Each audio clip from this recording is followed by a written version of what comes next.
Hi, this is Umid Ashtari. And Natasha McElhone. Today we have the privilege of talking to Janine Benyus. Janine is the co-founder of Biomimicry 3.8. She is a biologist, innovation consultant, and author of 6 books, including Biomimicry, Innovation Inspired by Nature.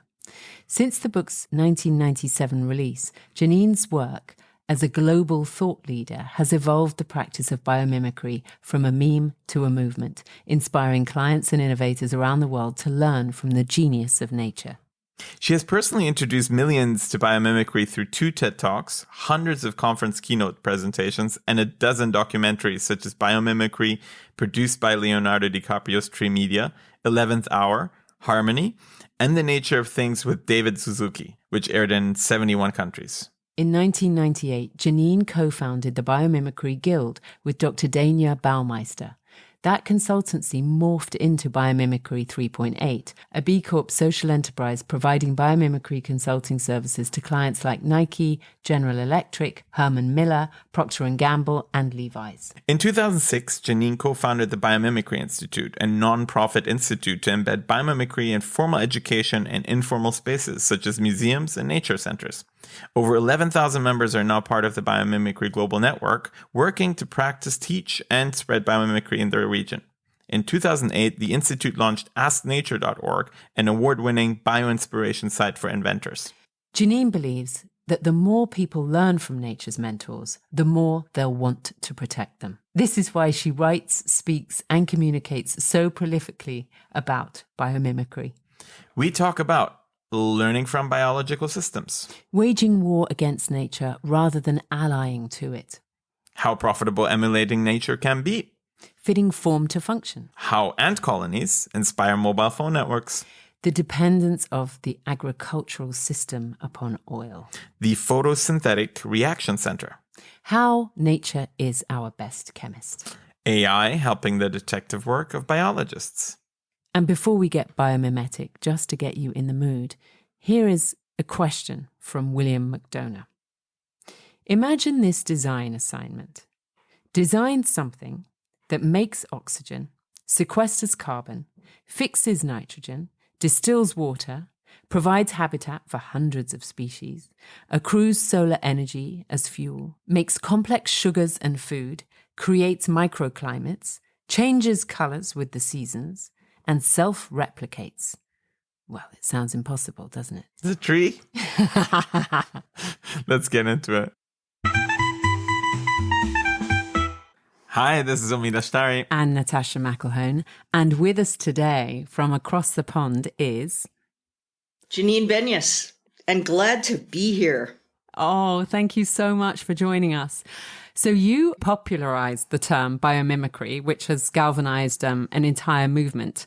I know you'll have done this multiple times, but can you bear to explain the term for our listeners who aren't familiar with it? No, I'd love to. It's my favorite idea of the century, actually. So I'd love to talk about it.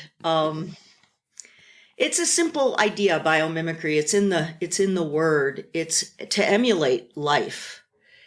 And it's an innovation practice where the people who make our world, which is all of us, before we design something or before we make a decision, we ask what in the natural world has already solved what I'm trying to solve.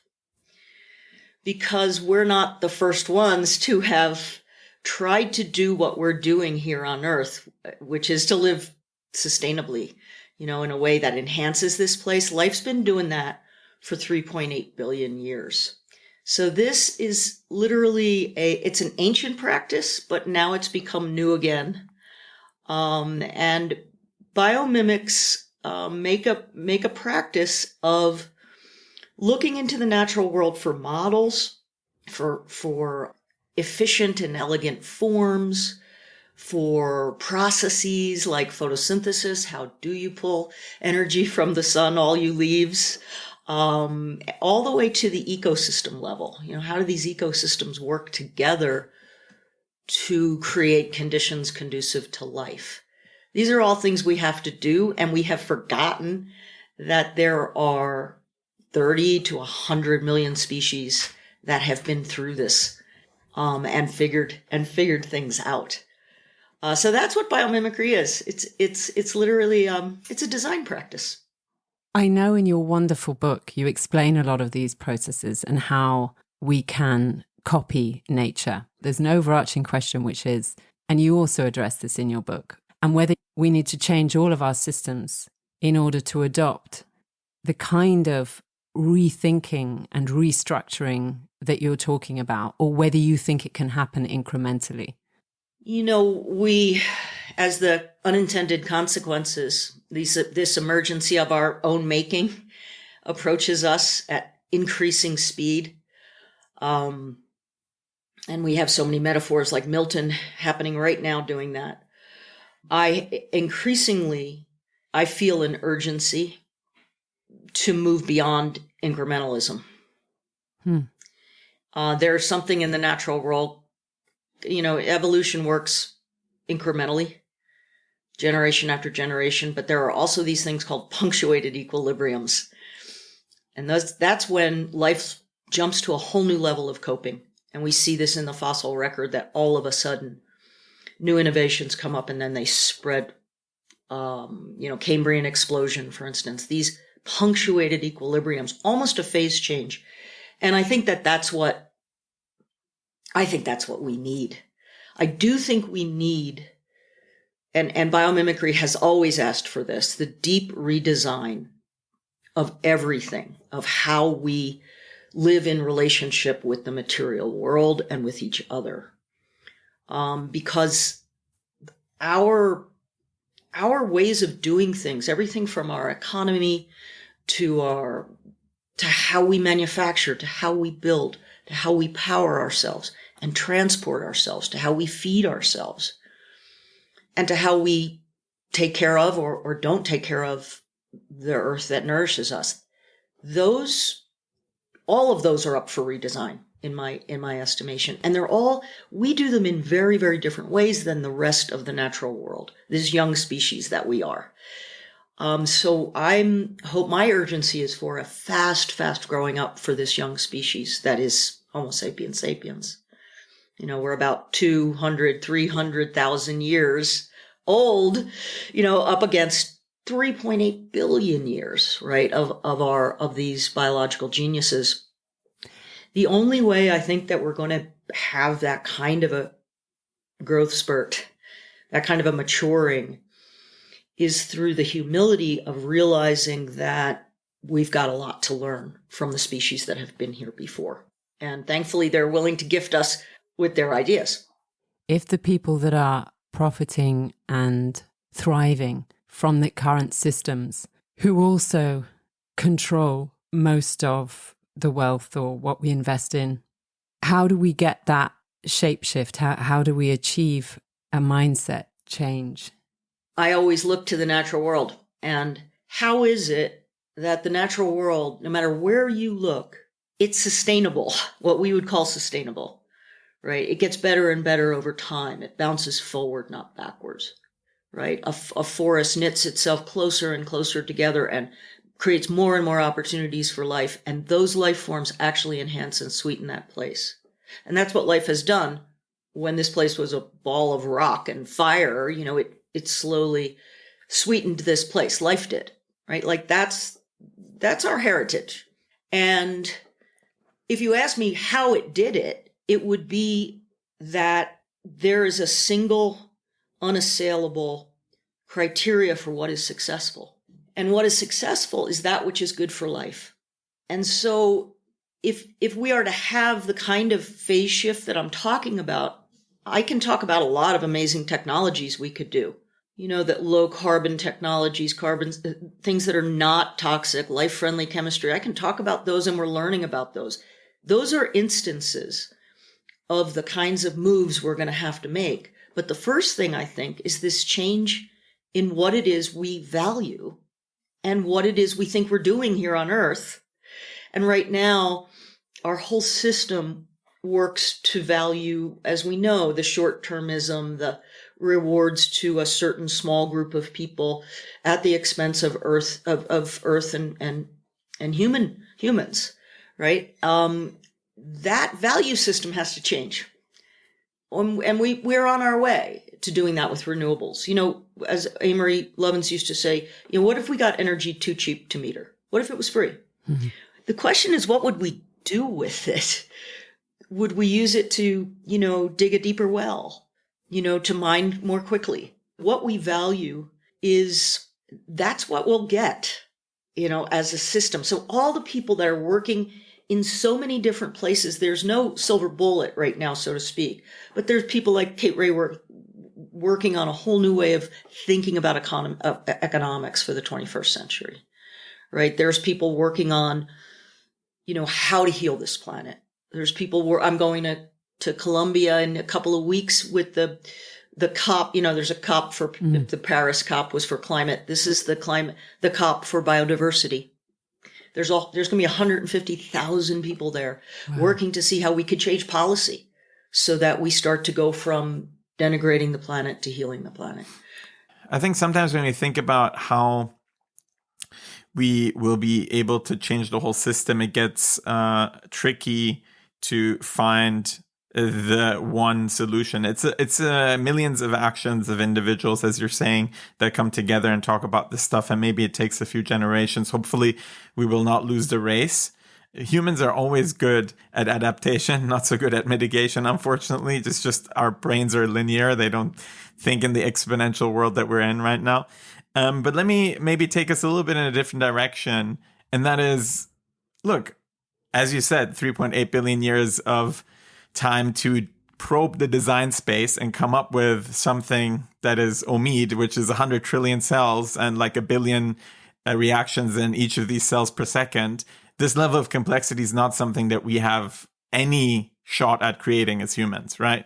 And so we kind of had to maybe go through this whole industrial process, this crude burning and combustion phase, to get back to this phase where we can actually understand nature and its intricacies. So I wonder, do you think there's an alternate reality where we could really fully and truly understand nature without going through, this AI and internet and technology and communications revolution? I'm hoping that what we're doing with all of that technology is sharpening our senses. I think it was Yeats who said, the world is full of magic things, patiently waiting for our senses to grow sharper. And I think that's what AI and all the technologies that allow us to understand how the natural world works. I think you're right. I think we're at a point where, because we're starting to understand at a deeper level how nature works, are miracles. And we're getting the enabling technologies that allow us to actually mimic what she is doing. To me, that's the most hopeful thing, the most hopeful convergence. I think our senses getting sharper is so that we can understand how our fellow planet mates have learned to live here so gracefully. That's part of it. I know it's part of it. I know that my hope in AI is that we use AI to literally filter feed through all the biological literature we've had over the 250 years and begin to pull out and traditional ecological knowledge. And we filter feed through all of that and begin with the lens of function and say, how does nature filter water out of seawater? We may not have to do that. How are you doing that? Mangroves, how are you doing that? Fish?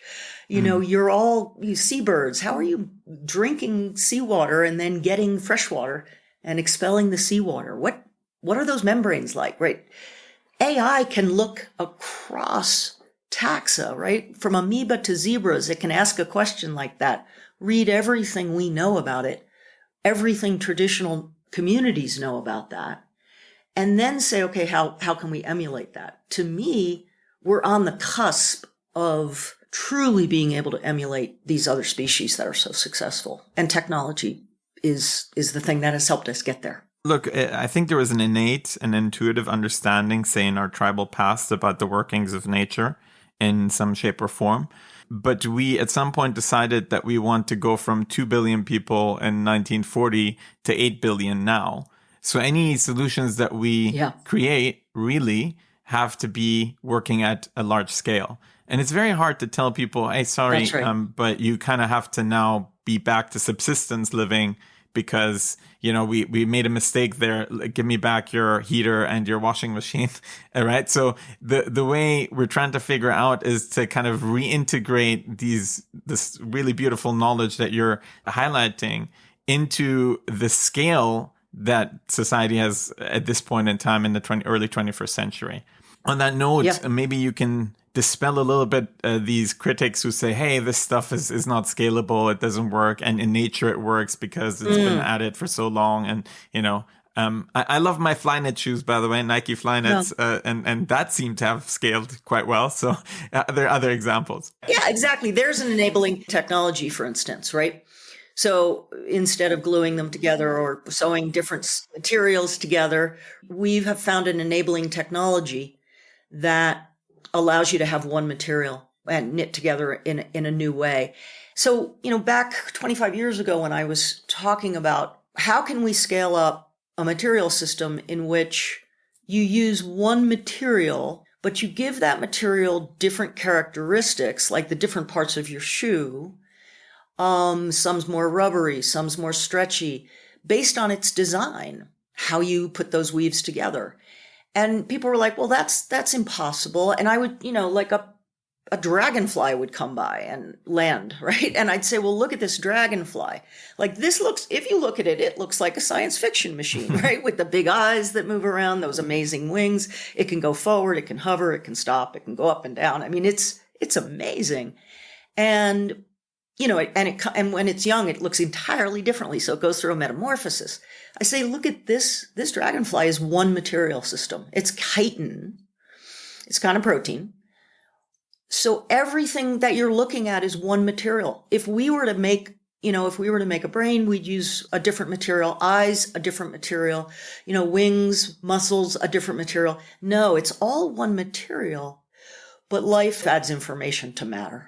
Life has put design in the way it lays up the fibers, the fact that it puts it into fibers. In some places it's not. It's membrane. It's a gossamer membrane in the wings. Same material, so that at the end of its life, it can easily be put back into a circular economy, right? It could be. So it's a really good example on your shoes, actually, because that's how you scale it up, right? You scale it up by beginning to notice that that we use 350 polymers or plastics, at least, because every time we want a new functionality, if we want it to be stiff or stretchy, we do a new polymer that the world has never seen before. Whereas life is working on two, polysaccharides and proteins, and then adding elegant design to that. Well, with things like the Flyknit technology or 3D printing, we can begin to, or the way we now cure things from a liquid, even injection molding, we begin to be able to put those sorts of structures that we've studied in biology into common raw materials to give it the functionality during use, and then a way to trigger at the end of its life, trigger so that it breaks apart and becomes soil amendment. That's possible technologically. And really, you got to have people who want that, right? like David Orr, my friend, says, to have a sustainable world, you first need to have a world that desires it, right? It's desire. So that's the civil society side of it, right? Asking for things like your shoes, saying, how was it built? How was it made? And you see parts of that with our food movement, right? And some of the things that we're putting in and near our body now, it's not nearly large enough, but those are the beginnings that we have to fan and accelerate. Janine, can I just go back to what David said? And in your book, in fact, you cite that we are, and forgive me if I'm misquoting, but along the lines of human beings are one vote in a parliament of millions of other species. And are we willing to sort of accept that we're part of a food chain? And you also point out that the real survivors are the life forms that haven't consumed their ecological capital. But how do we change a mindset And I mean, I'm optimistic about this because we did it in the pandemic to some degree. We changed supply chains. We changed the way that we did things. We saw how quickly we could adapt to a disaster. But I guess that's the question is, you said earlier on that you didn't think we could afford for this to be incremental. How do we incite, where's the motivation for us to upscale these? And I won't run through because all of this information is available online and we'll cite it in our opening anyway.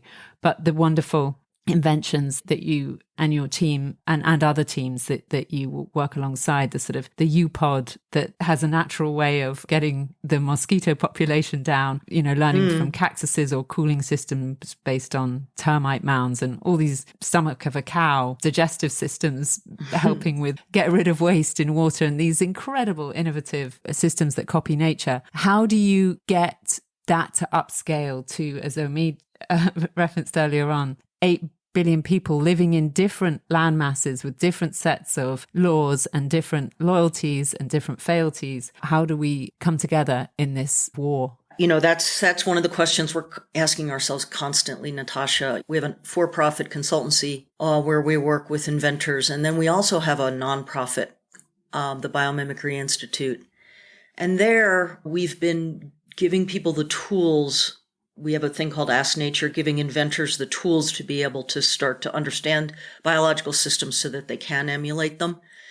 And then we also have an accelerator called Ray of Hope, in which the biomimicry startups that are coming now fast and furious. It's amazing. There's 300 biomimicry startups a year coming to us. These are companies.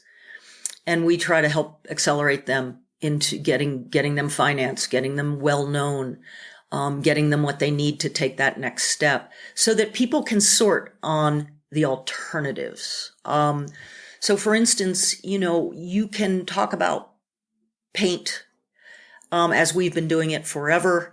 And there's a lot of toxicity in paints, a lot of toxicity in dyes. That's a big problem with our fashion industry. Or you can look at how the natural world does it, and it's structural color, meaning, like I was saying before, they take a fiber or a wing, a butterfly wing, and it puts design into it so that it refracts light to create a color to your eye. A few millimeters away, a different layup, different color. So now we can do that. There are companies that we're actually, telling the world about, showcasing, in which you're leapfrogging beyond non-toxic paint. You're leapfrogging beyond paint entirely. You're basically now talking about changing a fiber structure or changing the outside of your car so you're not painting it, but it's playing with light, right? So it's a complete paradigm shift.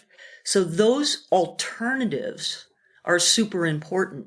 But first you have to have people who want those alternatives, right? So then you've got all of civil society, and they're the ones that are buying. Consumers are buying and saying, okay, I don't want toxic dyes on my clothes. What's the alternative? And we have to be ready to have that alternative. And of course, in the natural world, you can't have toxic wings. You would die. So you find a way to make color in a new way. So it's civil society saying, I want this. It's at the policy level. It's people saying, we need to do things in lower energy ways. We need to completely turn off greenhouse gas emissions down to zero, right? We need to now move over to renewables, and we need to make things in the following ways, and we need to grow things in the following ways. And I know people working on all of those kind of new alternatives. The thing is to turn those, the best practices that we know, is no longer, for instance, organic farming. It's regenerative farming. It's like a step up. And people have been working on that. And now consumers that loved organic need to start asking for regenerative. But that's only a small group of people who can afford that right now. So then you go upstream and you work with the companies who make these products, these, agricultural products, and you say, you've got the ability to ask your farmers to farm in a certain way to create quality for your coffee or whatever. But you also have the ability to ask them, Nestle has 680,000 farmers that it works with. They could change their contracting rules to say, really no pesticides.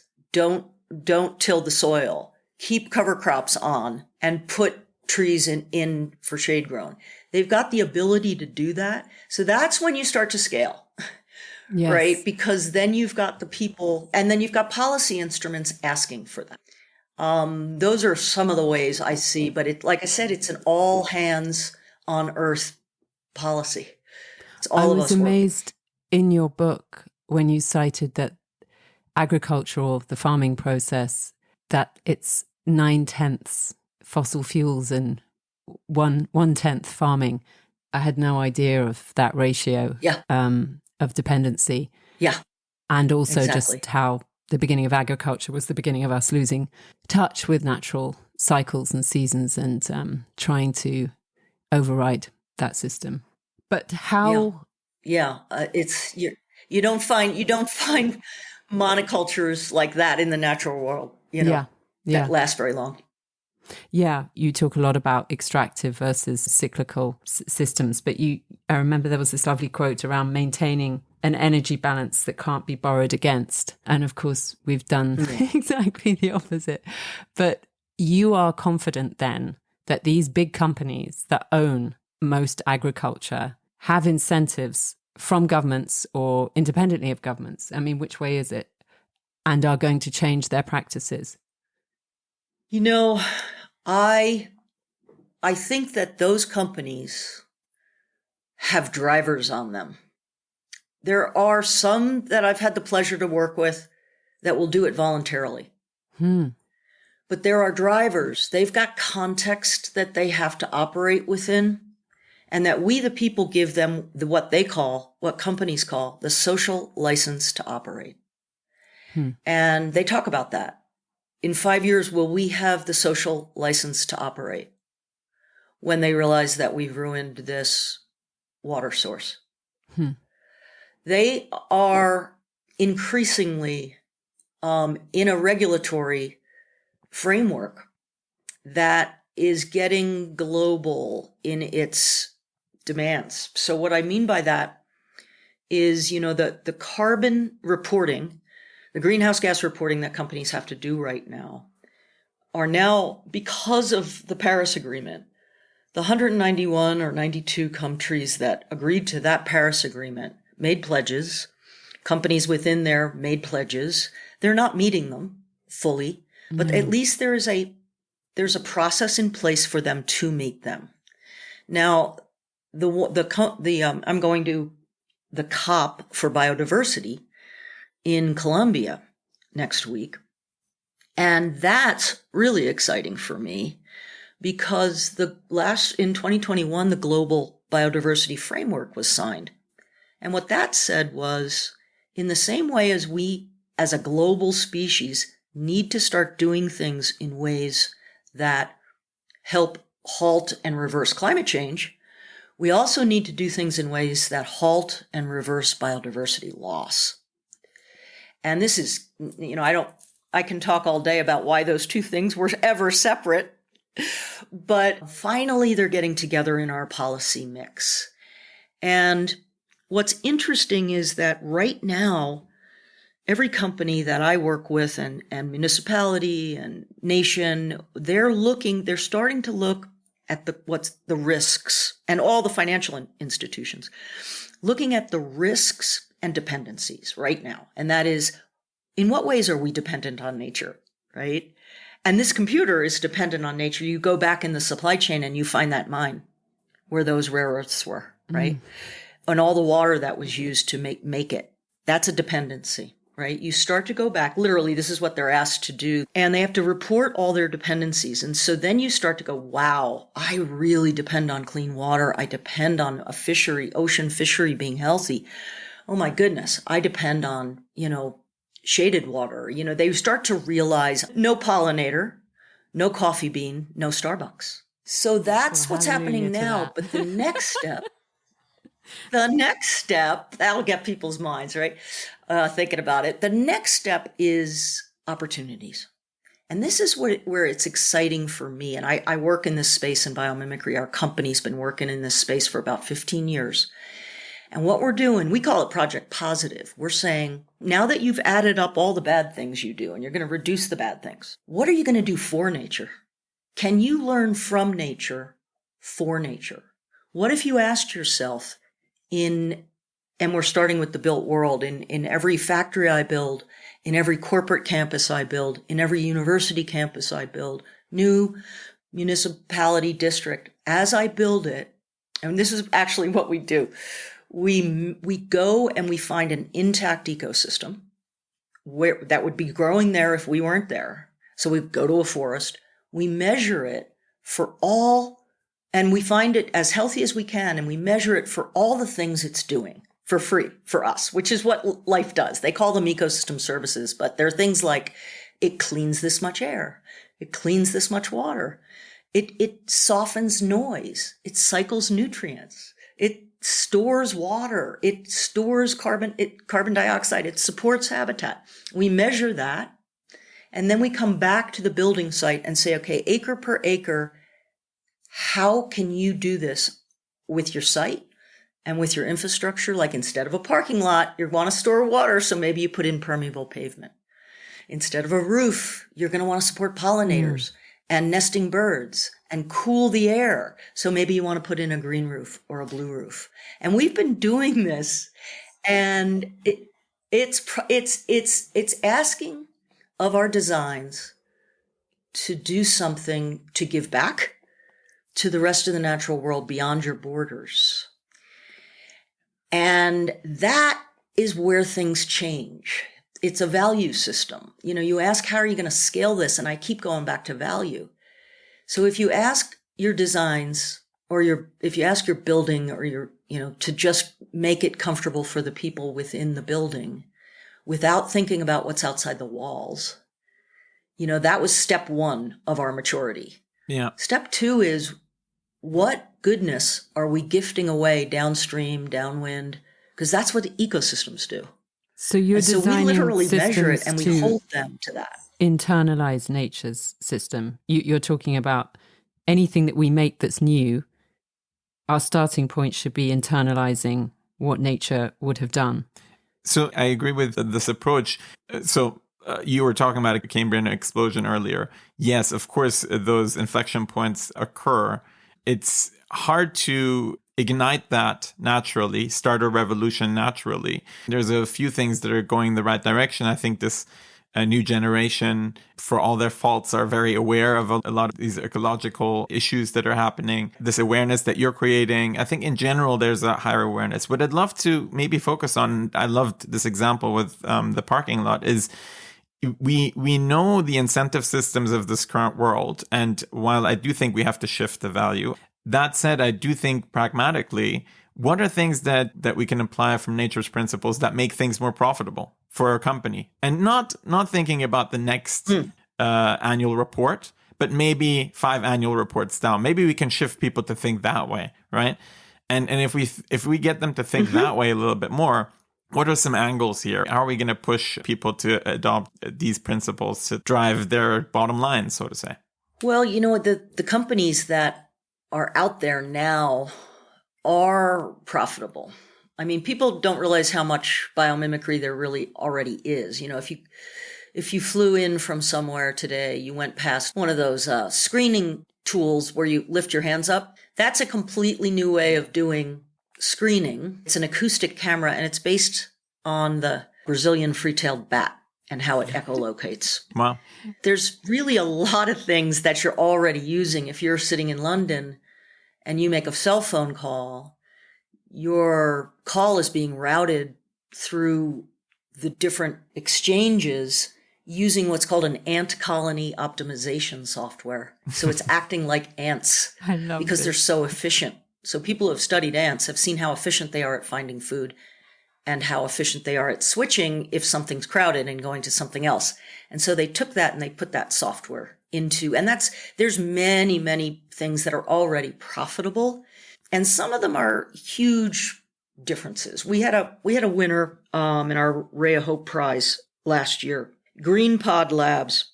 Mm-hmm. It's a guy that studied plant chemistry, and he studied this phenomenon that plants basically, when they're hit by an insect, they give out warning signals to the plants around them, and they're chemicals. They float in the air, or they go through the mycorrhizal fungi.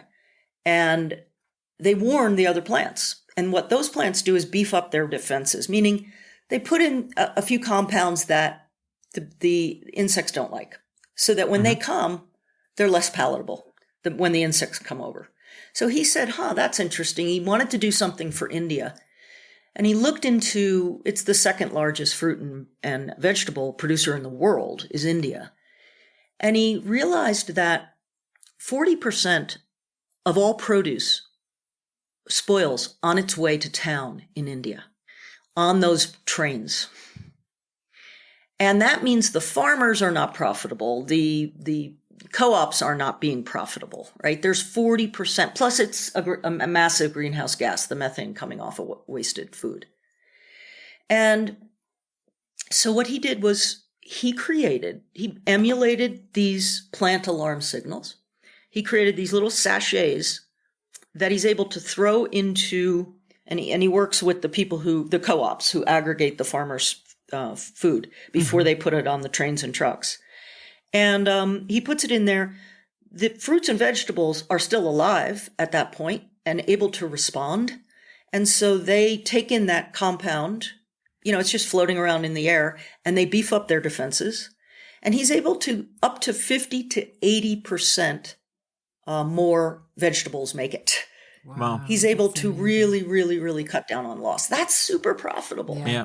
Right? Yeah. That's an incredibly profitable thing. And there's hundreds of these ideas that I think they just change things at such a deep paradigmatic level, and it is profitable. It's not that people have to wait to make profit for this. Yeah.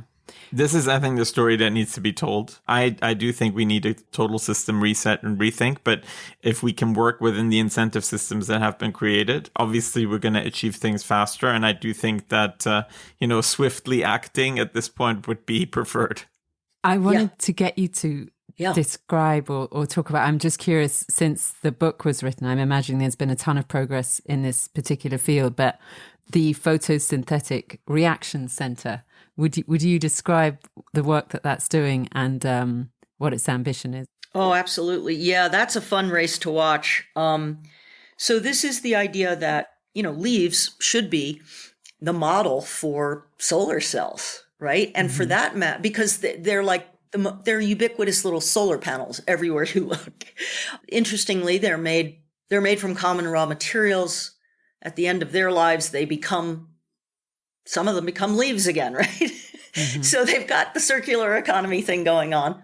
In my book, I wrote about the scientists at Arizona State University who were studying this, incredible set of molecules that live within a leaf in chloroplasts that respond to those photons, this drizzle of thousands and thousands of photons hitting a leaf, and are able to grab one and start to move the energy from that photon in such intricate ways. It's amazing. I think I described it as a pinball machine because the ball was the electron being moved through these elegant systems in order to eventually turn that energy along with carbon dioxide into sugars and starches and eventually cellulose, right? And that has been the holy grail for such a long time. And people are finally realizing how to emulate it. Where it's evolved to is very interesting. It is now evolved, I think, to where it should be, which is, at first they tried to make solar cells that worked like a leaf. They were called dye-sensitive solar cells. And they worked like a leaf, and they turned sunlight, that energy, into electricity, flow of electrons. Now what they're doing is what a leaf actually does. They take the dye-sensitized, part that the photosynthetic reaction center mimic, and they attach it now to another molecule that will turn photons into fuel, right? That will actually do chemistry, right? Because life really doesn't have a wire running out of a leaf. Yeah. It immediately turns it into chemistry, which stores it for later use. And so now the artificial photosynthesis world is saying, okay, can we do light-driven chemistry that we can now make fuels. And yes, the answer is yes, we can. That can make fuels. Another thing that life does is splits water to create hydrogen. So the green hydrogen movement is very much looking at photosynthesis, because leaves, that's the first step. They split water into oxygen, which we breathe, and hydrogen protons. And so the whole hydrogen economy thing that you're talking about, that's looking at photosynthesis. In fact, one of our winners of the Ray of Hope Prize, the accelerator at the Institute was, he's called New Iridium, the company. And they have replicated the catalyst that works with light. What that means is instead of heating chemical reactions up to high heats or high pressures, you just shine a light on them, and then the chemistry progresses. And so you can imagine a time when light, instead of high heats or high pressures or heavy toxins, light itself is used to start a chemical reaction in which bonds are formed and important stuff like fuel is made, like methanol fuel. They're able to do that now, to take light, to take photons and turn it into fuel, right? And I can imagine a time when a lot of our industrial chemistry, we move away from these enormously high heats and high pressures and high energy intensity, right? And instead use light. And that's what life's been doing for so many billions of years. Yeah, I mean, I think it's so funny to see that life just works with ATP, this energy source across the spectrum, and we just went to combustion. And I think that's the source of all evil, the invention of fire. But let me ask you the following. We, having an anthropocentric arrogance, think that we know better, right? And, obviously you're uncovering the wisdom of nature here. Biomimicry, as far as I understand, as you're actually describing it, doesn't even mean just to copy nature. It actually means we're using the principles, but we are sometimes even going beyond the principles of nature and beyond the design of nature to adapt it to a human world. Absolutely. Every year that goes by, there's a new group of people who come and say, could you bring a biologist to our design table? We'd like to know how the natural world works too, the rest of the natural world, because we are nature. And so the social innovation folks have been very interested in this. And what they're looking at, they're saying, okay, well, is there anything that we can learn from the natural world about, say, cooperating or collective action? And of course, we can. I mean, there's the prevalence of mutualisms, which are mutually beneficial relationships in the natural world. Most organisms will have hundreds of mutualisms during their lifetime. Then these are relational hookups in which one organism gives something to the other organism returns some sort of service, and they both get net benefit. Those are called mutualists.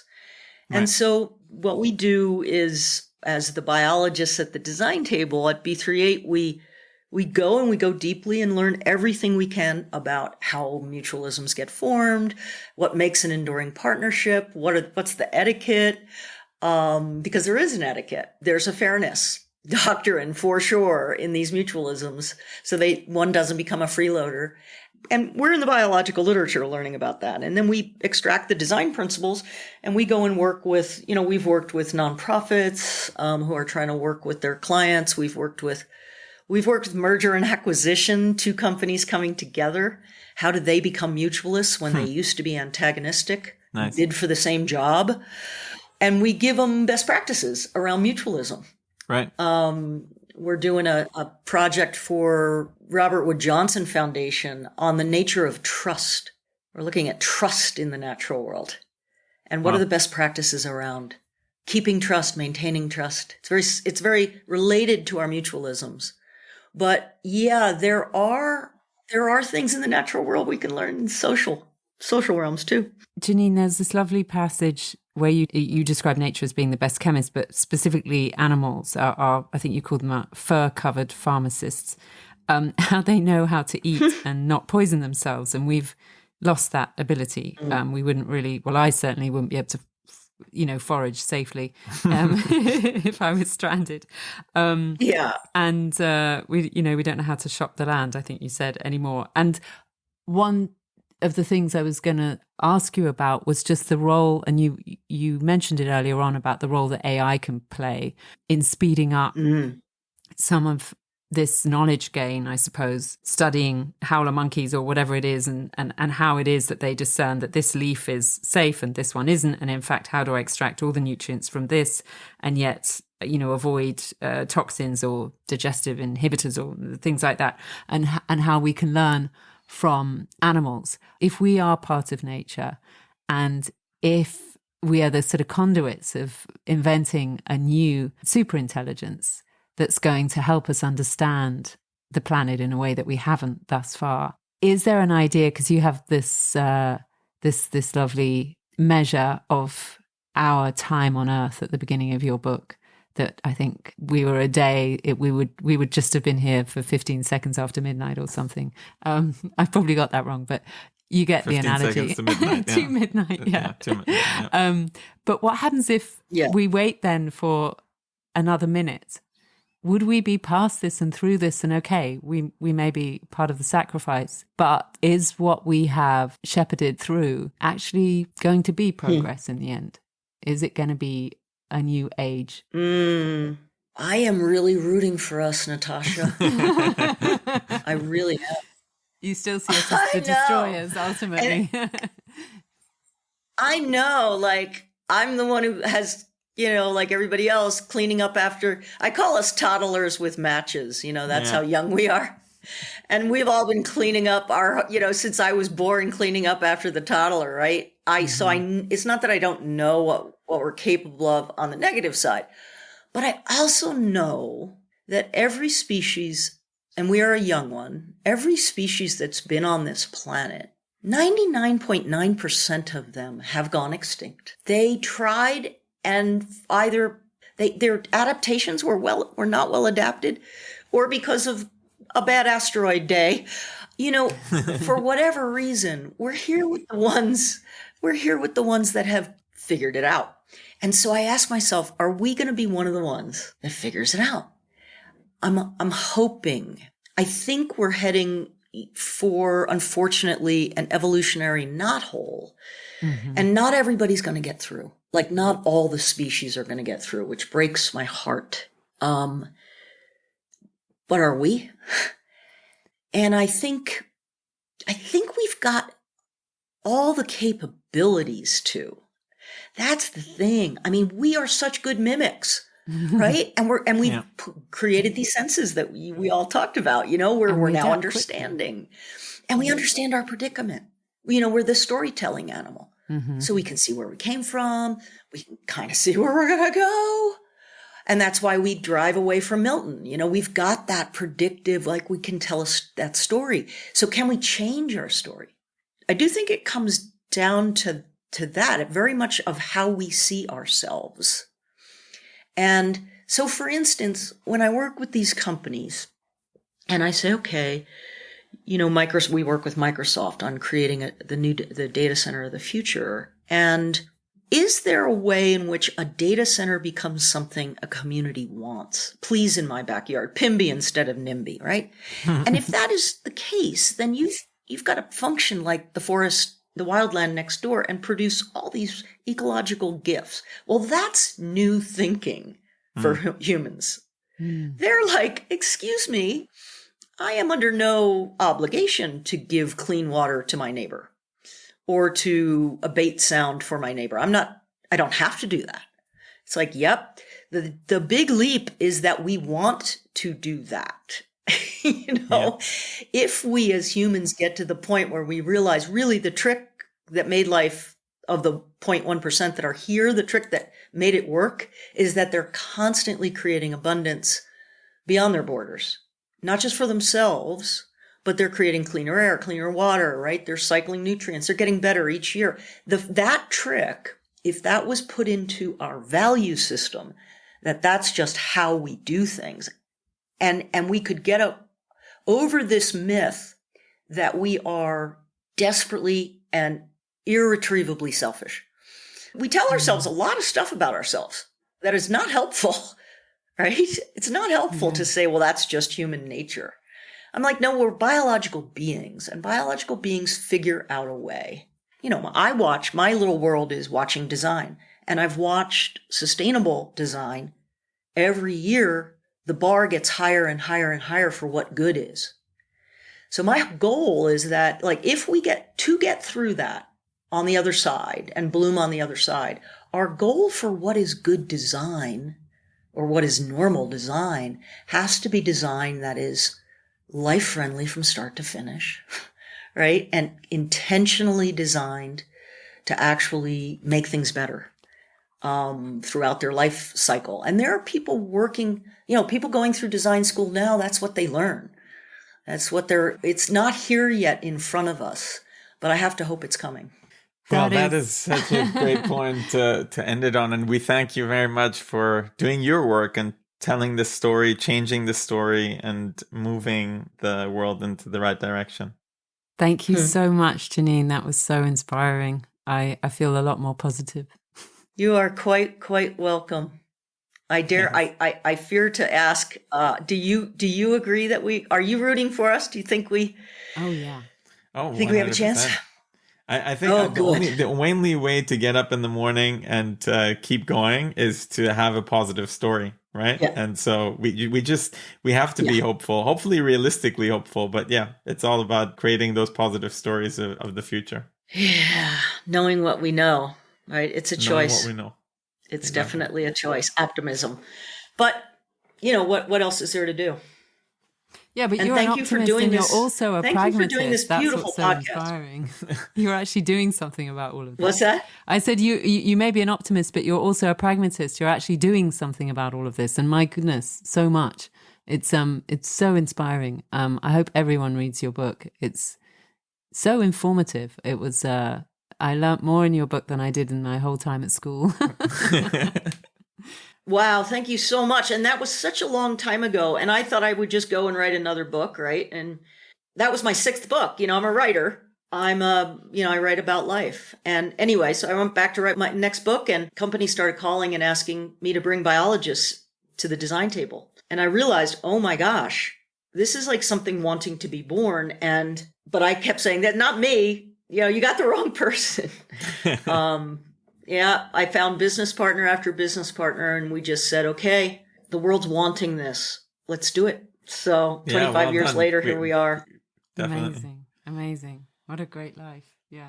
We're halfway through, the Rogers diffusion curve of 50 years to get something really in the zeitgeist.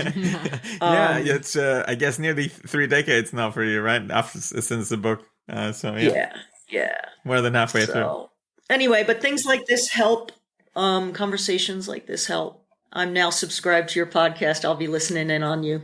That's lovely. Thank you so much for your support. Thanks so much for your time as well. I know how busy you are. Really, really appreciate it. Thank you.